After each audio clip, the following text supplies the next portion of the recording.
We're talking about your vision, your dreams, your goals, those things that you have maybe given up on. Maybe they look so far off in the future that it looks like it'll never come to pass. I want to stir those things up in you this month and get you to believe God again. Maybe years have gone by and you've truly just given up on the plan of God for your life. Those things on the inside, maybe you're believing for your marriage to be restored. You're believing to get out of debt. You're believing to lose weight. You're believing for God to heal your heart. Whatever it is, to start a business, to write a book, whatever those dreams are, I want you to get that vision back. And you may be saying, yeah, but you don't know how many mistakes I've made. Well, I completely understand, because I truly thought that the plan of God for my life was over because of so many mistakes I've made in my past. But I want you to know that God still loves you. He still has an awesome plan. He still wants you to pursue those dreams and those visions and those goals that are on the inside of you. Having a vision is vital to your life. If you don't have a vision, then you are just existing. You are just wandering through life, just going day to day. You have to have a vision. I've heard somebody say that there is no neutral with God. We're either going forward or we're going backward. And when you have a vision, that's what compels you to go forward. It's been said that a person with no vision will always return to their past. A person with no vision in every area of your life. If you don't have a vision for your finances, you'll go right back to your old ways of spending. If you don't have a vision for your weight, you'll go right back to your old weight. If you don't have a vision to whatever it is in your life, to see these dreams fulfilled, if you don't have it written on paper clearly in front of you, then you'll just go back to what's familiar.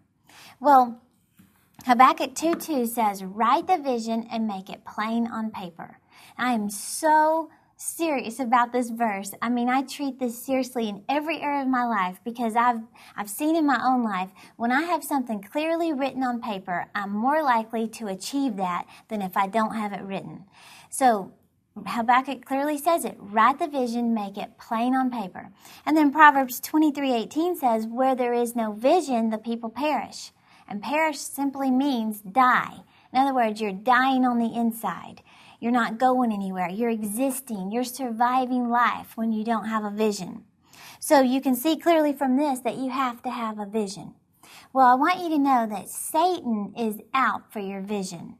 He knows a person with no vision will always return to their past. He knows that. He knows that where there is no vision, you're going to die. You're going to die on the inside. So what is he after? Your vision, obviously.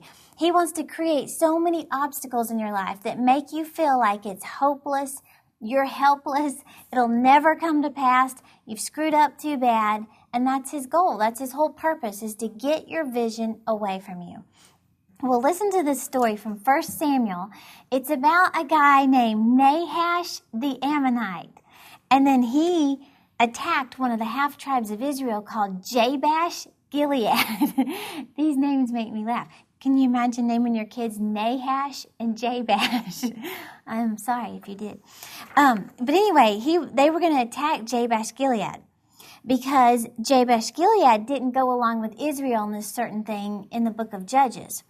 So the king, Israel, they issued this decree to slaughter everyone in Jabesh Gilead. They said slaughter every man, every child, every animal, except for the young virgin women. We want you to bring them back to our camp.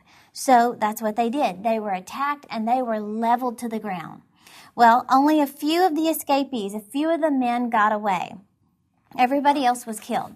And then it says that they began to rebuild. Little by little, these guys who escaped and a few of the women, they began to rebuild. They began to repopulate. They began to get hope in God again and to find themselves again. And it says that they were on their way to restoration from a storm when Nahash attacked. Well, they knew they couldn't defeat the Ammonite army, not with this few people. So they just said, okay, let's just cut a covenant, because we know we can't defeat you. We know we can't beat you. So we'll serve you. We'll do whatever you say. Well, Nahash, he said something that just disgusted me. He said, sure, we'll cut a covenant with you. We'll make an arrangement here.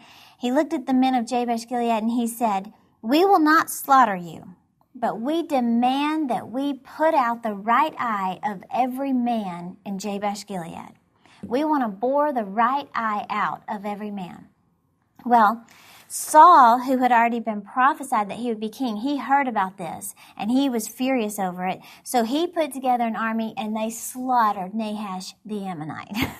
All the Ammonites. They defeated him. Well, I didn't understand that when I heard that story. Why the right eye? Why would they say, okay, we'll cut a covenant, but we want to take out the right eye of every man? Well, Matthew Henry wrote in his commentary, he said, it was to disable them for battle.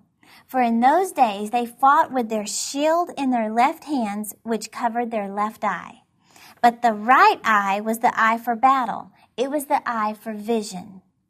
He said they had to have the right eye in order to win. A soldier was disabled without the right eye. Now, doesn't that just make your skin crawl to think? He knew that all along because Nahash is a type of Satan. He knew that they were already defeated, they were already destroyed if he could take out their right eye, because that was the eye of vision. So the shield covered the left eye, and they needed that eye to survive. They needed that eye to fight, to win, to defeat the enemy. Well, Satan works the same way in our lives. He's after your vision. He's after your right eye. But you have to tell him, no matter what has happened in your past, no matter how many mistakes you've made, he is not going to take your vision. He's not going to take your dreams, your goals, those things that you've prayed about when nobody was around, those things that other people may have laughed at you because you had this vision. Don't let Satan take your vision.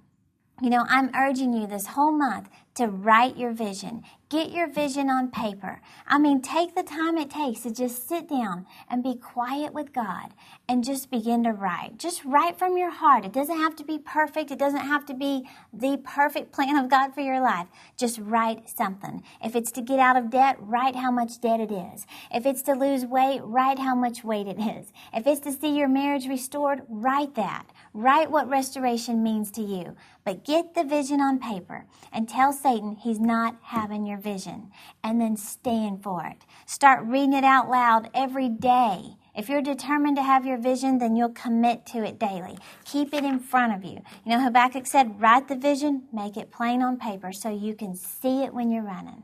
So that's my prayer for you today, that you will take this seriously and realize that Satan's after your vision, and don't let him have it. I'll talk to you next week on this study about writing your vision.